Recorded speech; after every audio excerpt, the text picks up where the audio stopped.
Este é o podcast O Céu Existe, mas o Inferno Também. Junte-se a nós enquanto viajamos pela extraordinária vida de Vassudev e seus encontros sobrenaturais com o Reino Divino. Episódio 9. Capítulo 9. O Sobrenatural. Toda a obra da graça é sobrenatural.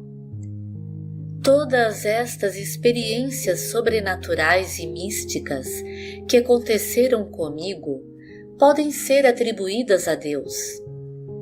Deus usa essas comunicações, favores e dons sobrenaturais sem qualquer ação da minha parte. Estas visões, sonhos espirituais, milagres, perfumes e esclarecimentos foram dados em abundância para a sua glória e para o nosso benefício e para o benefício da Igreja. Deus vai explicar. Quero que você saiba como eu trabalho. Você já não ouviu que eu falo através de sonhos, visões e sinais? Falo primeiro de um modo, depois de outro, até que eu seja ouvido. Entretanto, nem todos os sonhos são mensagens de Deus. Apenas sonhos espirituais ou o que é conhecido como a linguagem de Deus no sono. Na Bíblia, Deus chama seu profeta, sonhador de sonhos. A virtude de um sonho é que, em um filme em alta velocidade, Deus pode falar com um mínimo de interferência do consciente.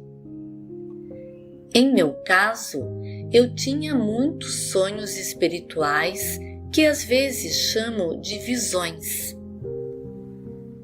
Antes que eu continue a dar mais explicações sobre este assunto, gostaria de compartilhar minhas experiências e conversas com Deus, o que por si só é sobrenatural.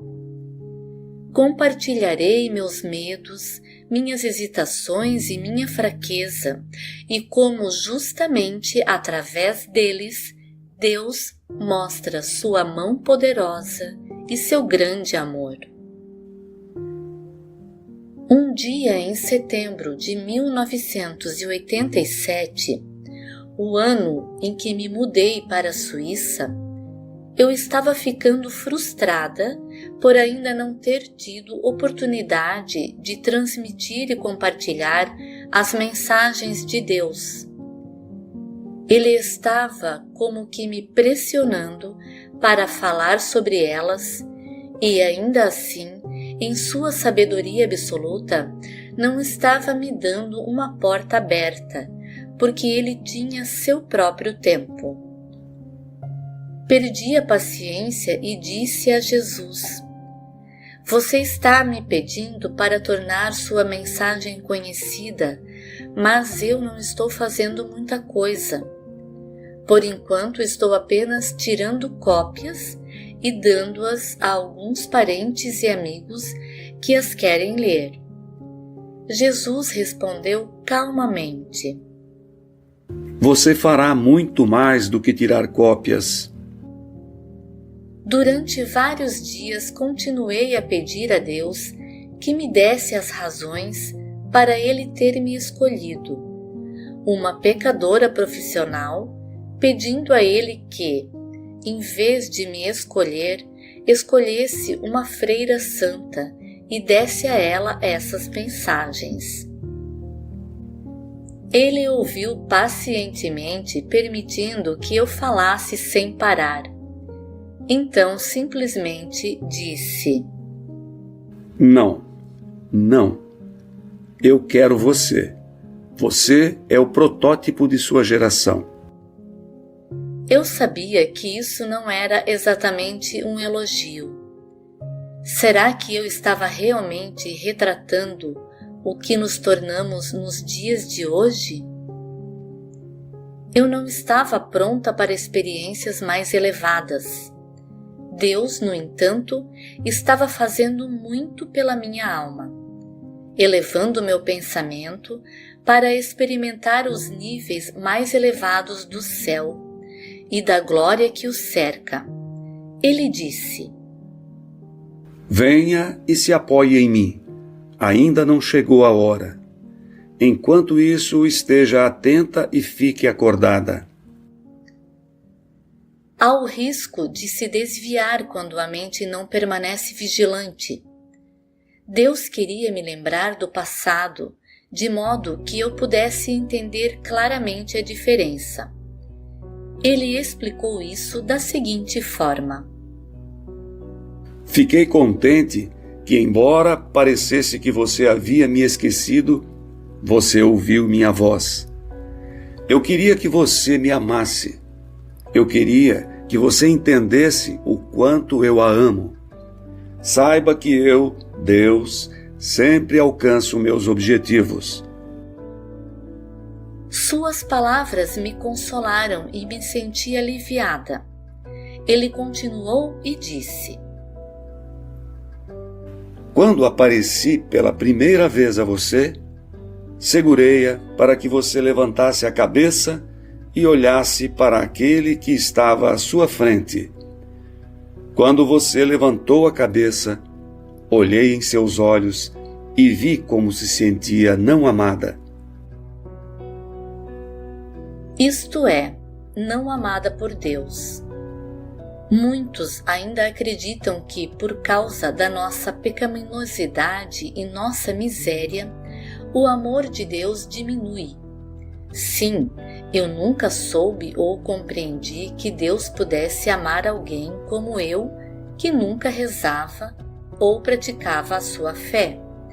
Vivia carregada de pecado e se rebelava contra a sua lei. Sempre pensei que ele amava aqueles que o amavam, que o adoravam e estavam levando uma vida santa. A maioria das pessoas pensa como eu pensava, imaginando que temos de ser perfeitos aos olhos de Deus para sermos amados por Ele. Lembro-me de quando Deus disse em uma de suas mensagens: Não espere tornar-se santa para me oferecer seu amor. Venha como você é. Na realidade, como Deus lê nossos corações, Ele sabia de minha culpa e da minha miséria e tinha pena de mim. É o pecado que Ele detesta. Diversas vezes Deus me revelou como somos frágeis e como é fácil para nós nos desviarmos de sua luz e habitarmos em trevas perpétuas. Fazemos isso sem perceber. Lá estava eu, recém-atraída para Deus, e apesar do peso da graça que eu estava recebendo, ainda estava confusa, frágil e insegura. Atrevi-me a desabafar com o Senhor. Todos aqueles que receberam seu chamado foram rejeitados, ridicularizados e declarados loucos. Alguns foram queimados na fogueira. Em nossa sociedade atual, serei desprezada. Alguns irão mais longe, dizendo que estou possuída. Deus respondeu pacientemente: Deixe que se aproximem aqueles que querem rir de você.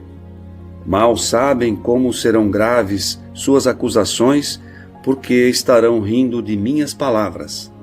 Tratarei destes mais tarde. Tenha fé em mim. Eu a chamarei de novo para sussurrar em seu ouvido pregações. Encherei sua boca com minhas palavras. Eu, Yahvé, sou sua força. Então, para me dar confiança, o Senhor enfatizou o seguinte: Darei a você a força necessária para ignorar seus opressores, que serão muitos, minha filha. Eu tremi, porque percebi como a voz de Deus baixou de repente e ficou séria e muito triste. Ele parecia um pai que era obrigado a sacrificar um de seus filhos amados, enviando-o para a guerra, sabendo que ele será torturado e poderá nem mesmo retornar com vida. E continuou: Mas eu a cobrirei com meu escudo. Ninguém conseguirá fazer mal a você. Encorajada por estas palavras, pensei: meu Deus e meu tudo, com que habilidade seu afeto e seu amor paternal se estendem para alcançar e cuidar das suas criaturas, que se encontram no esquecimento e no vale da morte, como consequência de sua apostasia. Dentro de mim, eu sabia que Deus estava me preparando não só para enfrentar maiores provações, mas também para me encontrar com o inimigo. Tudo o que pode fazer um coração sangrar de dor. Comecei a sentir os efeitos dessa mensagem, e mais uma vez o meu coração começou a ficar agitado. Tinha medo de ser ridicularizada pelas pessoas. Minha humanidade estava se sobrepondo ao meu espírito mais uma vez. Argumentei: meu Senhor e Rei, apesar do Senhor ter me enviado um dos mais nobres príncipes de sua corte celestial para me conduzir a você, um dos mais graduados príncipes e arcanjos para seduzir minha alma e segui-lo, sinto-me totalmente incompetente para a tarefa. Sou absolutamente desprezível, com manchas em minha alma e com defeitos. Como você há de triunfar através de tamanha miséria? Não irá desvalorizar seu cetro? Estamos em 1987. Algumas pessoas não vão aceitar esta revelação. Temos a Bíblia Sagrada para estudar, vão dizer. Então Deus respondeu: Estas mensagens eclesiásticas são um lembrete, porque no meu coração era um dia de misericórdia. Chegou a hora do meu socorro salvador. Afinal, não sou pai? Não sou a salvação das minhas sementes? Quero lembrar-lhe que minha palavra é para ser lida. Minha palavra é abençoada. Sou o Deus Todo-Poderoso e sou livre para aparecer quando quiser. Por que você pensou, filha, que eu faria qualquer diferença por você estar em 1987? Sua era não faz diferença para mim. Escute, para mim, 1000 anos são como ontem. Minha porta permanecerá sempre aberta. Queixei-me. Jesus nos disse uma vez que um profeta nunca é aceito em sua própria terra. Muitos não irão me aceitar como seu porta-voz. A maioria de seus mensageiros foi tratada como tolos ou eles foram tidos como possuídos. Eles foram mortos. Viva em paz, filha. Confie em mim. Eu, Deus, serei sua força. Comigo você não precisa temer. Vou ajudá-la. Aqui estava eu, recebendo as palavras de Deus, e apesar de todas as coisas boas que eu tinha vivenciado, sentia-me preocupada e aprisionada dentro de mim mesma. Depois de uma união tão incrível com Deus, ainda me faltava confiança. Eu estava sendo chamada diariamente, enchendo cadernos com ensinamentos divinos ditados por Nosso Senhor com grande satisfação, sem saber aonde isso iria me levar. Eu estava envolvida com o natural e o sobrenatural. Ao mesmo tempo, Ele estava me dando visões contínuas e profecias para o nosso tempo. E ainda assim, eu não lhe estava dando as respostas certas. Durante esses dias de fraqueza, Deus me deu um sonho espiritual para me encorajar. Nele, eu me vi em um caminho perigoso. Ao caminhar por ele, tropecei e caí. Levantei os olhos e vi os pés descalços de Jesus. Ele se abaixou e me pôs de pé. Virei-me e vi um rosto familiar, um monge. Ele falou comigo em italiano, gesticulando com as mãos.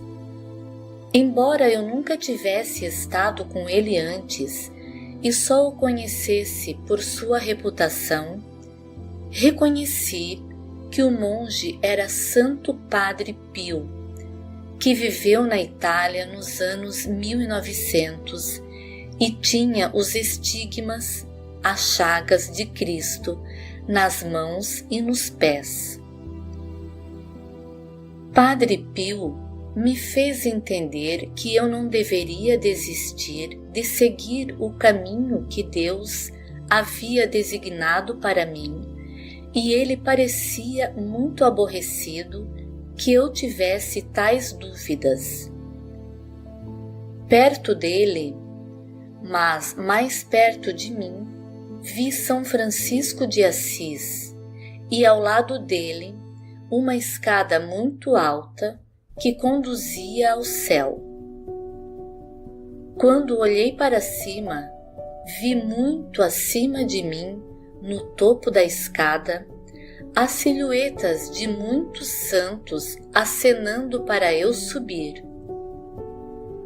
Percebi que eu estava bem embaixo e não tinha sequer posto meu pé no primeiro degrau da escada. Não tinha ainda começado minha subida. Um dia depois que tive este sonho, atendi a um chamado do céu e aconteceu de ser do próprio São Pio. Ele me encorajou dizendo: "Io sono con te", que quer dizer eu estou com você.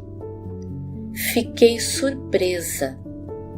Perguntei a Jesus: "Ele está com você?" Ele respondeu: "Sim, ele está comigo, Vassula, e beatificado por mim." Deus nos dará sonhos sobrenaturais como este e outros sinais sobrenaturais para nos assegurar de sua presença. Aprendi com minhas experiências a saber a diferença entre as atividades sobrenaturais de Deus e a atividade natural ou preternatural. Nossa alma pode ver facilmente o natural porque diz respeito ao mundo físico. Por exemplo, podemos nos lembrar da beleza transcendente de Deus quando olhamos para um belo cenário da natureza. O preternatural é a ação que vai além da estrutura da natureza, do universo material. Disse que o fruto da ação de uma natureza angélica ou demoníaca é tido como preternatural. Deus pode ir além disso. Ele pode enviar graças espirituais de arrependimento, louvor e ação de graças às profundezas de uma alma, provocando mudanças radicais em questão de segundos. Ele pode tocar nossos corações, nos converter e nos levar a uma vida de oração. Isto só pode vir pela graça. Existem diferentes modos pelos quais entro em comunicação sobrenatural com Deus. O modo principal é quando Ele me chama. Sinto seu chamado, seja ouvindo sua voz ou apenas sentindo-a. E eu sei imediatamente que Ele está me pedindo para ouvi-lo. Este modo de comunicação é chamado de locução. Fico um pouco ansiosa com o que quer que eu esteja fazendo no mundo material. Quero terminar com isso rapidamente, de modo que eu possa ficar livre para estar no mundo espiritual. Deus é como um ímã que me atrai, e uma vez atraída, não quero me soltar. Minha alma é elevada e saciada de prazer quando, em seu nobre estilo, Ele me convida a escrever sua mensagem. Assim que pego no meu lápis, sinto um formigamento no braço, como se fosse eletricidade, e começo a ouvir sua mensagem. Assim que a ouço, escrevo. Ele dita para mim e eu escrevo o que ele diz, textualmente. Quando ele abre sua boca para falar, flui um raio de luz e me cobre. Então, em uma voz melodiosa, ele diz: Você ainda quer estar comigo deste modo e escrever? Lembrando-me de nossa liberdade para escolher. Então eu, tremendo e me sentindo desfalecer, totalmente vencida por seu olhar sobre mim, perco toda a memória do mundo diante desta visão maravilhosa. Sua luz transcendente pode brilhar em qualquer um que esteja disposto a oferecer-lhe sua vontade. Sim, qualquer um, sem exceção. No momento em que recebo a mensagem, não entro em transe, que é o que acontece com as pessoas que estão lidando com a escrita oculta ou automática. É diferente também de êxtases, que é o que alguns experimentam quando veem o mundo sobrenatural. Quando uma pessoa está em êxtase, como descrito por alguns santos, essas pessoas estão totalmente deslocadas. Você pode chegar nelas e cutucá-las e elas não vão sentir nada. Estão completamente no mundo espiritual. Muitas pessoas, especialmente do clero, me perguntam: por que o Senhor decide transformar a sua própria caligrafia, até mesmo controlando sua mão? Respondo honestamente: eu realmente não sei. Mas um dia eu mesma fiz esta pergunta ao Senhor e sua resposta me fez rir. Ele disse simplesmente: Eu gosto assim. Certo, então nada tenho a acrescentar. Entretanto, já que muitas pessoas ficam intrigadas com a mudança da minha escrita, gostaria de mencionar que esta não é uma escrita automática. O padre Kurt, da França, um exorcista renomado e poderoso, como também grafólogo, estudou meu caso, como fizeram outros grafólogos. De fato, eles sabiam, por experiência própria neste campo, que as pessoas que usavam a escrita automática sofriam certas consequências e no final corriam o risco de ficarem possuídas. Eles descobriram que a caligrafia das mensagens não tem nada a ver com a escrita automática. Padre Kurt descreveu muitas diferenças fundamentais entre o modo como escrevo e o da escrita automática. Ele chamou a caligrafia das mensagens de escrita hierática, o que quer dizer escrita sagrada. Vinha saber que, entre outros místicos conhecidos, Santa Teresa de Ávila experimentou o arrebatamento do corpo, ou, algumas vezes, de apenas parte de seu corpo. Acredito que o que experimento em minha mão é uma forma mitigada de arrebatamento e acredito que o Senhor tem seus próprios propósitos para isto. Como eu disse, o Senhor ensina de uma forma simples, adaptando-se ao indivíduo. Quando estou conversando com Deus, no mundo espiritual, continuo sabendo o que está acontecendo ao meu redor no mundo material. Estou presente tanto no mundo material quanto no mundo sobrenatural ao mesmo tempo. Uma vez em Bangladesh, quando eu estava tendo uma locução e anotando a mensagem, minha governanta entrou gritando a respeito de alguma coisa, um telegrama que eu tinha que assinar. Foi tamanha a interrupção no meio da minha comunicação com Jesus que eu respondi gritando para a pessoa: "Saia!" Mas Jesus, então, muito gentil, me repreendeu suavemente. "Fique calma", disse. Foi dito de um modo tão doce que foi como uma ducha fria apagando minha centelha. E entendi novamente como ele é manso e humilde. Outras vezes, posso começar esta comunicação com Deus simplesmente entrando em oração.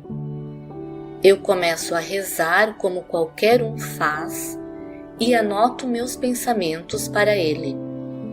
Mas assim que faço isso, Ele me responde diretamente e começo a escrever as palavras que Ele está me dizendo. Este é um aspecto singular do dom que Deus me deu. Ele me disse: diferentemente dos outros que recebem minha palavra como um dom e a quem eu visito quando quero, dei a você um dom singular, este de me chamar a qualquer momento que quiser. Vê?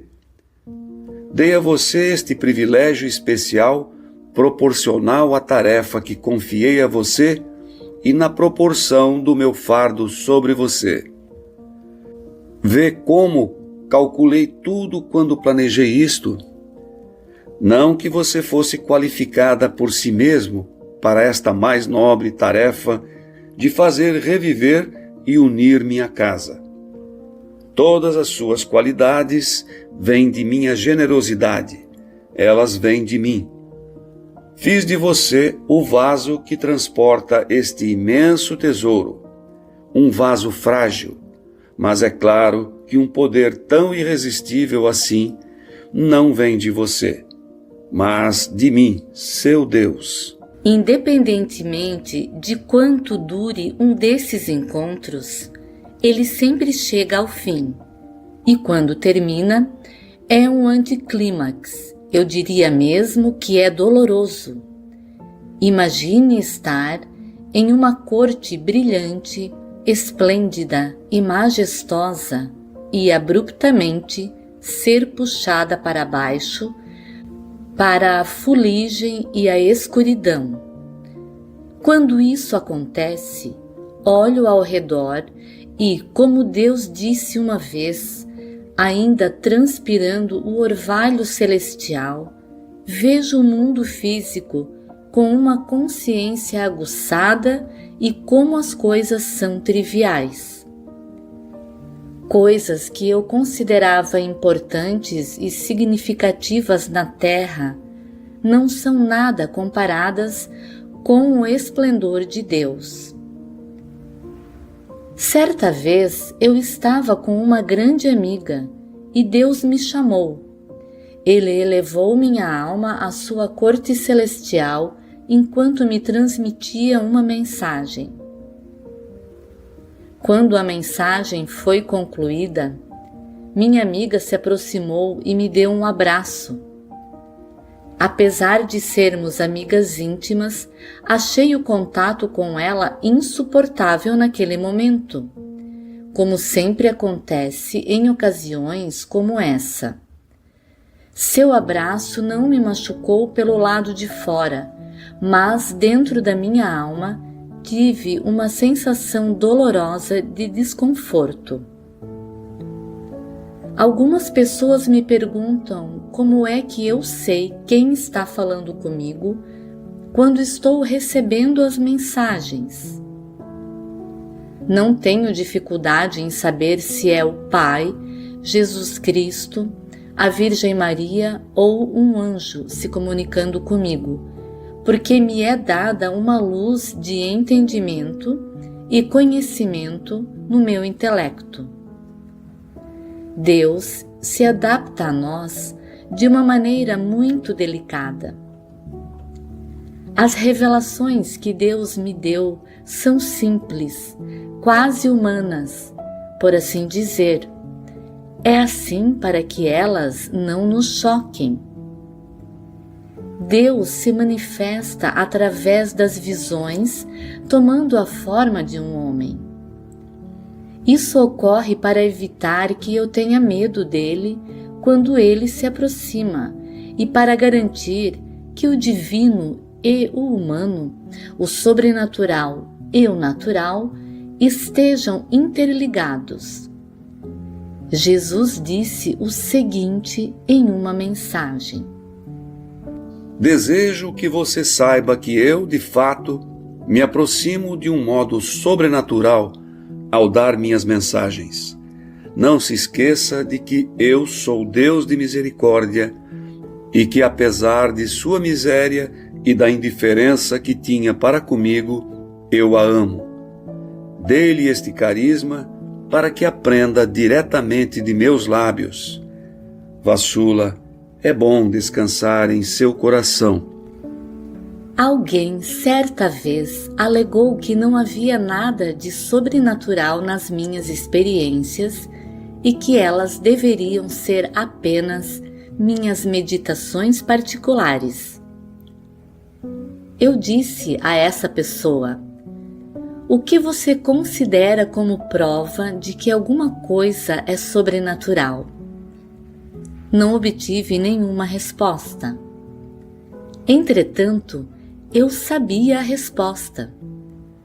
Sobrenatural é a ação que vai além de qualquer natureza criada.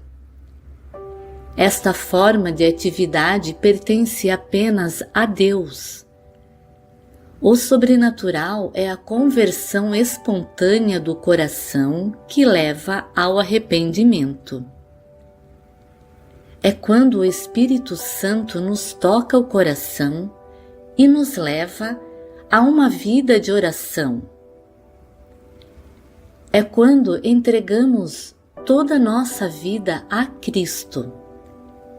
É quando Deus, através de sua graça, planta um fogo dentro de nós e nos transforma em tochas vivas, prontas para, de nossa parte, incendiar o mundo todo e levá-lo a uma compunção. Somente a ação sobrenatural de Deus pode elevar uma alma para louvá-lo e adorá-lo o dia inteiro. Essas coisas não são naturais, elas são os frutos da graça sobrenatural. Alguns de meus antigos amigos, que não sabiam nada sobre Deus, disseram uma vez: talvez tudo isso venha de sua cabeça. Sabe como é uma espécie de PES, percepção extrasensorial, ou seu subconsciente funcionando. Você sabe como o subconsciente pode pregar peças. Me desculpem, digo a eles. Meu subconsciente era uma lacuna em matéria de questões espirituais. Portanto, esta experiência de Deus não pode vir de uma página em branco. Talvez no seu íntimo você quisesse ter sido uma freira, e isto é o resultado de um desejo ou imaginação reprimidos, continuam. Sempre fui livre e nunca me senti reprimida.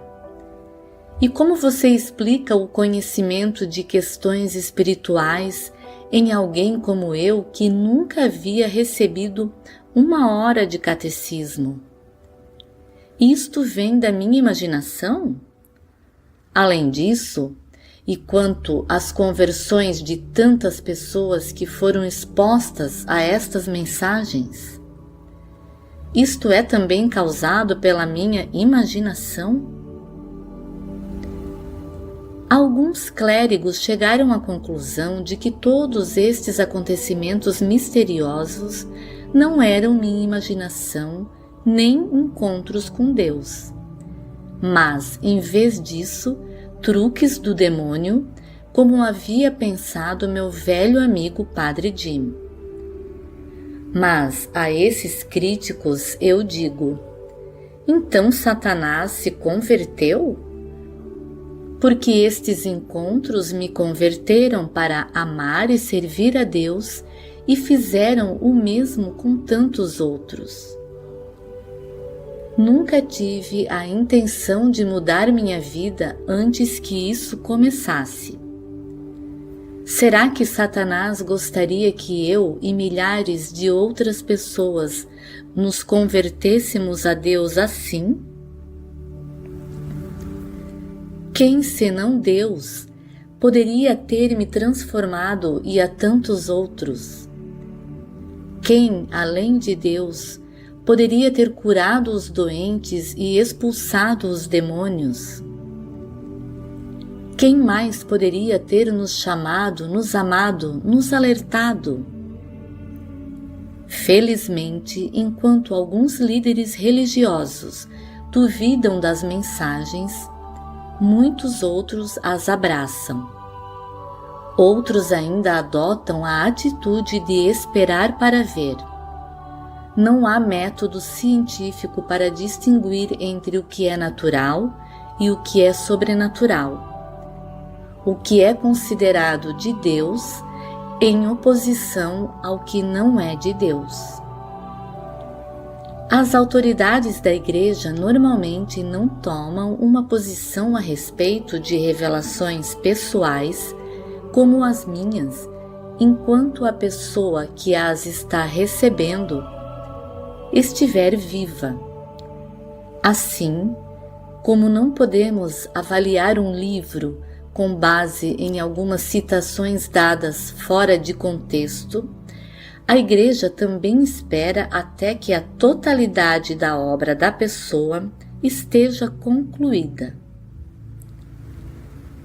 Sei que é difícil para as pessoas aceitarem que uma pessoa como eu fosse receber mensagens de Deus. Não culpo as pessoas por duvidarem, mas quando elas veem o fruto desta obra, gostaria que elas se alegrassem e dessem glória a Deus pelas graças que Ele está dando às pessoas. Além das mensagens que recebo, há outras ocorrências sobrenaturais que posso compartilhar. Algum tempo atrás, fizemos uma peregrinação à Terra Santa. Enquanto navegávamos no Mar da Galileia, vários suecos do nosso grupo me pediram para dar uma pequena palestra. Nós nos reunimos em uma das salas de estar e durante a nossa conversa, parece que eu disse de uma forma muito convincente: tenho que ir para o norte e testemunhar às pessoas de lá. O que eu quis dizer é que eu pretendia viajar mais para o norte, além da Suécia. Eles me olharam surpresos e um deles disse, rindo: não há ninguém lá, só ursos e renas. Me disseram depois que eu olhei para ele e disse muito solene: sim, há uma alma lá em cima. Quem me conhece bem sabe perfeitamente que eu odeio o tempo frio. Sou uma pessoa do deserto e do Mediterrâneo. Por esta razão, teria sido algo estranho ao meu modo de ser querer viajar para lugares que os ursos polares chamam de lar. Apesar disso, depois da viagem, quando já estávamos todos em casa, enquanto eu preparava o jantar certa noite, um dos suecos me telefonou para dizer: você tinha toda a razão no navio.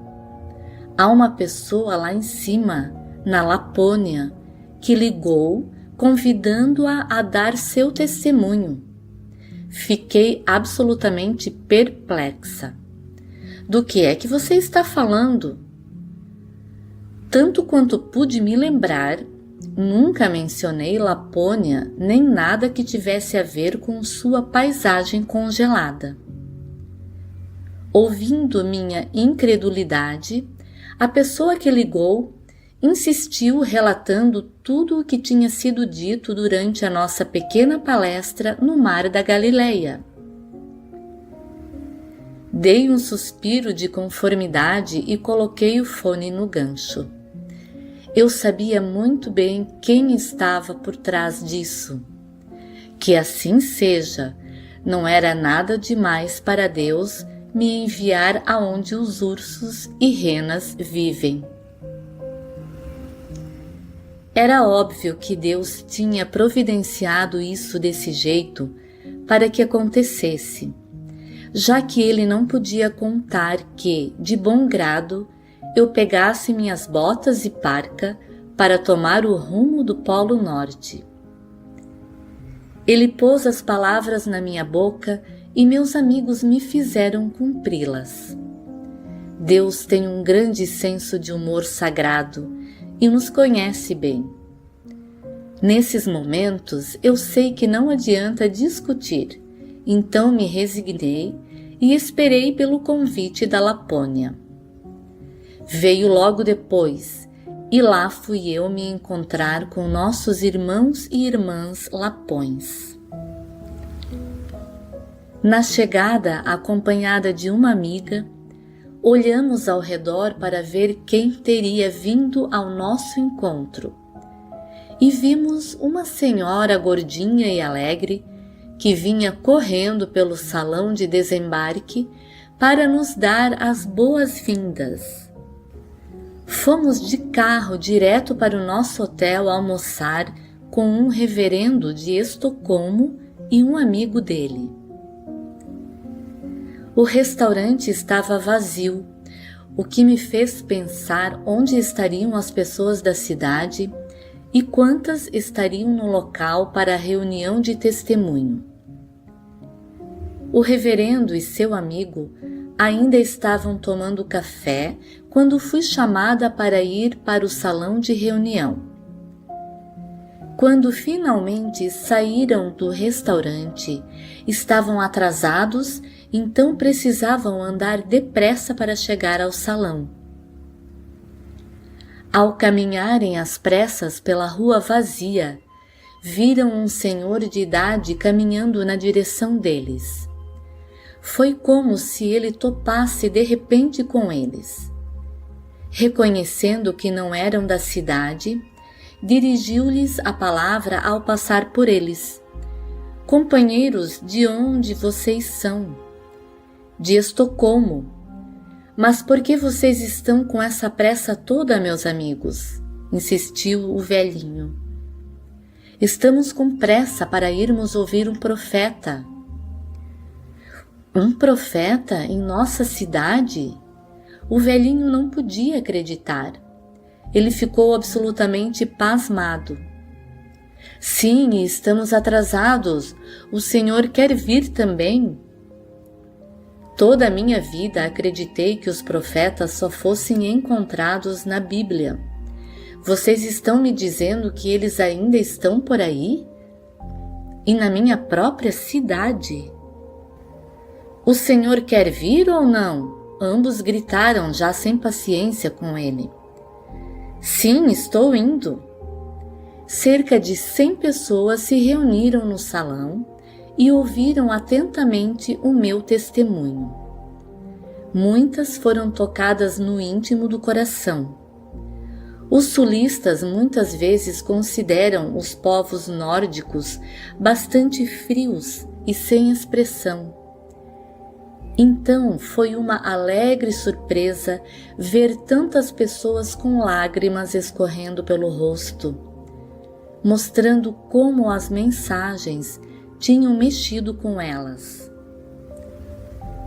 Algumas vezes acontece que Deus não nos fala diretamente, mas envia emissários. Ele pode usar as pessoas mais improváveis para se comunicar conosco, ou pode até tomar o lugar de um amigo ou de um estranho.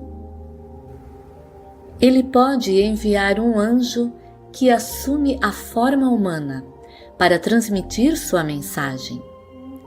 Lembro-me de que um dia me encontrei com um completo estranho que não sabia nada a meu respeito, mas que me passou algumas palavras de esperança quando eu mais precisava.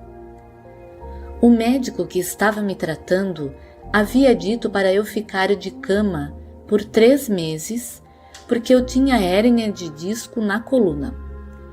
Eu precisava de uma ressonância magnética, então meus amigos me levaram para o hospital e fui colocada em uma cadeira de rodas e esperei com eles em um grande corredor. Um homem maltrapilho com barba por fazer aproximou-se de meus amigos, querendo vender lenços e isqueiros. Depois que um dos meus amigos comprou algumas coisas, ele se afastou. Antes que tivesse se distanciado, no entanto, voltou de repente e veio direto na minha direção. Olhando diretamente nos meus olhos, disse: "Os médicos aqui são muito bons e você logo estará boa, porque sua missão ainda não terminou." Fiquei estupefata e meus amigos também. Nem eu nem eles jamais tínhamos visto esse homem antes, e certamente ele não sabia nada sobre mim. Eu estava ficando um pouco mais conhecedora dos modos de Deus agir e entendi que as palavras do desconhecido foram transmitidas de algum lugar muito além do hospital. Quer percebamos ou não, sejam quais forem as circunstâncias, sobrenaturais ou totalmente mundanas, Deus nunca nos deixa sozinhos, nunca somos abandonados. Essa não foi a única vez que nosso Senhor me encorajou. Um dia, fui convidada a dar testemunho em uma área rural da Inglaterra. Um padre local tinha me dado permissão para falar no salão paroquial e também a um padre para celebrar missa na igreja ao lado. Foi uma reunião de meio de semana, realizada numa noite de inverno, quando o céu estava escuro. Lembro-me muito bem da reunião. Enquanto falava, eu olhava para os rostos dos presentes e meus olhos constantemente se deparavam com pessoas bocejando. Havia mais de 200 pessoas presentes e tudo o que eu conseguia ver eram bocas abertas bocejando, o que achei deprimente. Claro que tinham trabalhado o dia todo, mas era uma distração e achei que talvez o Espírito Santo não tivesse inspirado o meu testemunho. Ninguém se mexia. Elas simplesmente pareciam cansadas e exaustas. Depois da palestra, fiquei triste, um tanto desanimada, e senti que a mensagem não tinha chegado até as pessoas. Eu estava pensando de uma perspectiva humana e não segundo a perspectiva de Deus. Com um tom de autopiedade interiormente, eu me queixava para mim mesma. Todo este sacrifício e toda esta viagem, ficando acordada até tarde da noite, em pé por quase 2 horas, estou completamente exausta. No final da minha palestra, todos se retiraram devagar na direção de uma porta que dava para a igreja, para assistirem à missa. Eram quase 10 horas e eu entrei por último. Todos estavam sentados e os bancos estavam cheios. Continuando a me queixar, pensei: ora, muito obrigada pela consideração de todos vocês. Nem sequer deixaram um lugar para mim. Eu estava de frente para a multidão procurando um lugar quando vi um garoto de cerca de 10 anos de idade em pé e sinalizando para que eu fosse até ele. Ele estava na segunda fila, no lado esquerdo da igreja. Então fui me arrastando até ele e descobri que tinha guardado um lugar para mim. Sentado na outra ponta do banco havia um homem asiático. O menino estava entre nós. Pensei, já está tarde para ele. Onde estão seus pais? Mas o garoto parecia estar sozinho. Era uma noite de dia de semana, por isso me perguntava como ele poderia estar fora de casa até essa hora, quando então o menino deslizou no banco para ficar perto de mim e pegou minhas mãos. Enquanto segurava minhas mãos, apontou para um anel de rosário no meu dedo e perguntou: "O que é isto?" Respondi: "É um anel de rosário." Em seguida, apontou para outro dedo onde eu estava usando um outro anel de rosário. Ele perguntou novamente, dizendo: "E isto?" Respondi: "Este é outro anel de rosário, que me foi dado por um vidente." Pensei que agora ele iria achar que eu era uma fanática, enchendo meus dedos com rosários. Toda vez que eu falava, ele olhava para mim, e eu notei que ele tinha olhos grandes, amendoados, azul esverdeados. Então o padre chegou e começou a Santa Missa. A essa altura, ajudada pela presença do menino, me sentia um pouco mais feliz. Quando cantamos o hino de abertura, a governanta do padre, sentada bem atrás de nós, cantou tão alto e fora do tom que o menino riu e eu também. Na verdade, tive que me segurar para não rir alto. Finalmente chegou a hora da Sagrada Comunhão. E quando me levantei e me voltei para o menino, pronta para segui-lo no caminho para o altar, ele desapareceu diante de meus olhos. Puf! O garoto simplesmente desapareceu. Eu não podia acreditar. Não o vi novamente na igreja. Quando o Senhor dá o dom da profecia, Ele acrescenta um outro dom, que é o dom do discernimento. Estes dois dons andam de mãos dadas, e devo dizer que o dom do discernimento, de ser capaz de discernir os espíritos ou avaliar a origem e a intenção dos espíritos, tem sido muito importante. Aqui está um exemplo. Em uma visita às Filipinas, não a primeira vez, onde eu tinha sido convidada para falar, ouvi a respeito de uma jovem filipina com idade em torno de 14 anos. Me disseram que ela também estava recebendo mensagens de Cristo. As pessoas estavam maravilhadas que um dos seus tivesse recebido este dom e me disseram que as mensagens dela eram muito semelhantes às que eu recebia. Eles a levavam aonde quer que fôssemos. Ela estava perto de mim o tempo todo. Depois de ter cumprido com o meu testemunho programado e outros eventos, sobrou apenas um dia para ficar com os organizadores e outros amigos. O sacerdote que havia me acompanhado aproveitou a oportunidade para celebrar missa para todos nós. Tendo ficado ao lado da jovem durante a missa, pensei que poderia dar a ela algo que fosse meu. Eu estava usando um anel de rosário e, para ser franca, na verdade, eu não gostava dele. Era de metal e eu pretendia conseguir um de prata ou de ouro.